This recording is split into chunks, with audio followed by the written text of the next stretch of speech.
إن الحمد لله نحمده ونستعينه ونستغفره ونعوذ بالله من شرور أنفسنا ومن سيئات أعمالنا من يهده الله فلا مضل له ومن يضلل فلا هادي له وأشهد أن لا إله إلا الله وحده لا شريك له وأشهد أن نبينا محمدا عبد الله ورسوله أما بعد فإن أصدق الحديث كتاب الله وخير الهدي هدي محمد صلى الله عليه وسلم وشر الأمور محدثاتها وكل محدثة بدعة وكل بدعة ضلالة وكل ضلالة في النار.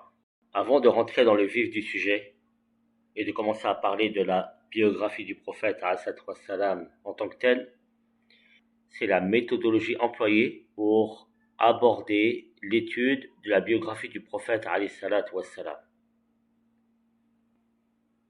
Ces différents événements que nous traiterons nous sont parvenus par le biais de la révélation, à savoir le Coran et la Sunna. Il est indispensable de s'appuyer sur ces deux sources afin d'être sûr de citer des récits authentiques et de balayer par là même ce qui serait mensonger à l'égard d'Allah, tabaraka wa ta'ala, son messager, sallallahu alayhi wa sallam, ainsi que les compagnons, radiyallahu anhum.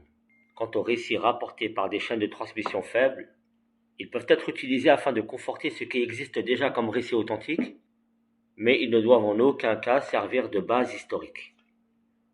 Tout ceci afin de ne pas attribuer au prophète, alayhi salatu wassalam, une parole ou un acte qu'il n'aurait pas dit ou qu'il n'aurait pas fait. De nombreux savants ont depuis les premiers temps de l'islam tenté de compiler ces différents événements recueillis par la tradition orale ou écrite afin de préserver cet héritage et ce trésor pour les générations postérieures. Cet héritage dont nous disposons aujourd'hui par la grâce d'Allah tabaraka wa ta'ala nous fait prendre conscience de la ferveur qui était celle de nos prédécesseurs dans l'étude de la science, sa propagation, la recherche, l'écriture, la corrélation, la correction, l'analyse et d'autres domaines dans lesquels ils ont brillé et excellé. À titre d'exemple, nous pouvons citer le fameux ouvrage de l'imam Imaduddin ibn Kathir, rahimahullah tabaraka wa ta'ala, Al-Bidaya wal-Nihaya, reprenant la chronologie des événements du début de la création, en passant par l'histoire et les récits des prophètes, en débutant par Adam et en terminant par Muhammad alayhi salatu wassalam, jusqu'aux événements de l'année 768 de l'Hégire, peu de temps avant sa mort. Il cita aussi à la fin de son ouvrage les événements relatifs à la fin des temps et ceux du jour dernier, jour où les gens comparaîtront devant Allah tabaraka wa ta'ala. Ce livre a la particularité d'être étayé dans sa grande partie par des chaînes de transmission des différentes narrations, permettant ainsi aux chercheurs d'étudier et analyser ces chaînes et de valider ou invalider telle ou telle information. Plusieurs grands savants ont attaché de l'importance à écrire sur la biographie du prophète alayhi salatu wassalam durant les 2 premiers siècles de l'Hégire. Ces 2 premiers siècles que l'on peut diviser en 2 grandes générations ou 2 grandes vagues. La première est celle des tabi'in. Et on retrouvera parmi eux Wahb ibn Munabbih, mort en 114. L'imam al-Zuhri, Muhammad ibn Muslim ibn Shihab ibn al-Zuhri, mort en 124. Nous trouverons aussi parmi les grands tabi'in Aban ibn Uthman ibn Affan, Urwa ibn Zubayr, Sharahbil ibn Sa'd, Asim ibn Omar ibn al-Khattab et d'autres. Concernant Wahb ibn Munabbih, rahimahullah, et Muhammad ibn Muslim ibn Shihab al-Zuhri, rahimahullah, nous nous sommes parvenus de leurs livres que certaines parties que l'on retrouve pour ce dernier dans le Musannaf de l'imam Abdurrazzaq as-San'ani, mort en 211. Concernant la deuxième génération, nous trouvons Hisham ibn Urwa ibn Zubayr, Moussa ibn Uqbah et Muhammad ibn Ishaq. Je vais m'attarder sur ces 2 derniers, Inch'Allah tabaraka wa ta'ala, car ils représentent les 2 auteurs les plus emblématiques dans ce domaine, parmi la deuxième génération. Moussa ibn Uqba, qui est mort en 141 de l'Hégire, eut pour maître et professeur Muhammad ibn Muslim ibn Shihab ibn Zuhri. et cela se refléta sur les quelques manuscrits retrouvés d'une partie de son livre.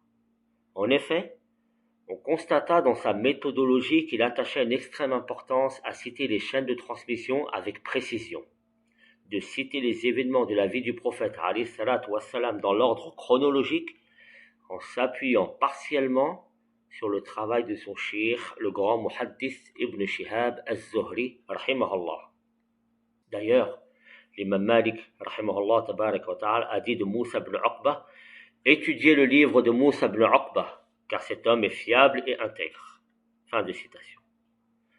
Le deuxième est l'imam Muhammad ibn Ishaq ibn Yasar al-Muttalibi al-Madani, mort en 151 de l'Hégire. Il compila un ouvrage lui aussi de référence, composé d'un seul volume, où il commença à relater les événements du début de la révélation jusqu'à la mort du prophète alayhi salatu wassalam. Il est un des précurseurs dans ce domaine et beaucoup d'historiens après lui eurent à s'appuyer sur ses travaux. Il ne jouissait pas de la même notoriété que Moussa ibn Uqba chez les savants de Médine. Il fut même accusé d'être sur la croyance des Qadarites, comme il fut accusé par d'autres accusations. Cela le poussa à quitter Médine et à s'installer dans la ville d'Al-Koufa.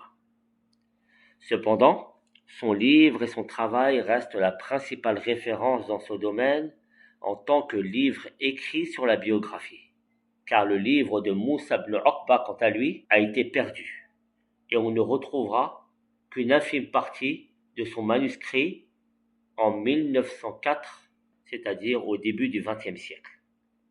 Ce qui nous est parvenu de l'ouvrage d'Ibn Ishaq n'est pas la version originale, mais plutôt des résumés ou des synthèses de l'original fait par ses élèves ou d'autres savants venus après lui. Les biographes et les historiens de la Sira, qui sont venus après lui, se sont tous appuyés sur son ouvrage et ses travaux, ce qui nous fait prendre conscience de la valeur et l'importance de son ouvrage. D'ailleurs, un des ouvrages les plus connus dans la Sira, après le sien, est celui de l'imam Abd al-Malik ibn Hisham al-Himyari al-Mu'afiri al-Basri, mort en 218 de l'Hégire, qui a rédigé son fameux ouvrage As-Sira al-Nabawiyya, plus communément appelé Sirat ibn Hisham, ouvrage qu'il a rédigé sur la biographie du prophète salam, en prenant la version de Ziyad ibn Abdullah al-Bukkai, mort en 183 de l'Hégire, qui était un élève de Ibn Ishaq. Son livre est un résumé corrigé du travail d'Ibn Ishaq, et il y a apporté des éléments nouveaux. Les savants, dans les générations qui suivirent, ont fait l'explication de ce dernier ouvrage, As-Sira al-Nabawiyya d'Ibn Hisham. Pourquoi évoquer tout cela? Et pourquoi rentrer dans toutes ces considérations historiques? Parce que le travail de ces savants, si considérable soit-il, doit toujours être regardé à la lumière du livre et de la sunna authentique. Nul être humain, fût-il un grand savant, n'est à l'abri de l'erreur dans la transmission du message, sauf l'envoyé d'Allah sallallahu alayhi wa sallam. Et il est possible de trouver des erreurs dans les ouvrages religieux, et notamment d'histoire ou de biographie du messager. Mais ces ouvrages ne sont pas pour autant bons à être discrédités et à être jetés à la poubelle. Le seul livre sur la surface de la terre qui est exempt d'erreurs et protégé contre la falsification est le Coran. Ceci doit nous pousser à être précautionneux lorsque l'on aborde le sujet de la religion, afin de ne pas parler sur Allah sans science et risquer de forger des mensonges à son encontre. Parler sur le prophète, relater ses événements, ses paroles, ses actes sans être sûr de leur authenticité, c'est risquer de mentir à son sujet sallallahu alayhi wa sallam et de forger des mensonges à son encontre. Le messager d'Allah sallallahu alayhi wa sallam a dit à cet effet: Man kadhaba alayya muta'ammidan falyatabawwa maq'adahu minan nar. Celui qui ment sur moi délibérément, qu'il prenne déjà sa place dans le feu. C'est un hadith reconnu, authentique à l'unanimité. Le travail de ces grands savants est une base de travail considérable, et non pas une finalité. Et c'est ainsi que doit être abordée la biographie du prophète sallallahu alayhi wa sallam. En conclusion, le livre le plus véridique est le livre d'Allah tabarak wa ta'ala, qui reste le livre de référence par excellence dans tous les domaines. Puis nous avons la sunna authentique du prophète alayhi salatu wassalam, qui viendra corréler, appuyer, voire détailler le Coran. Voire même, comme c'est dans la majeure partie des cas, citer des événements qui ne sont pas cités dans le Coran. Citer des détails qui ne sont pas cités dans le Coran.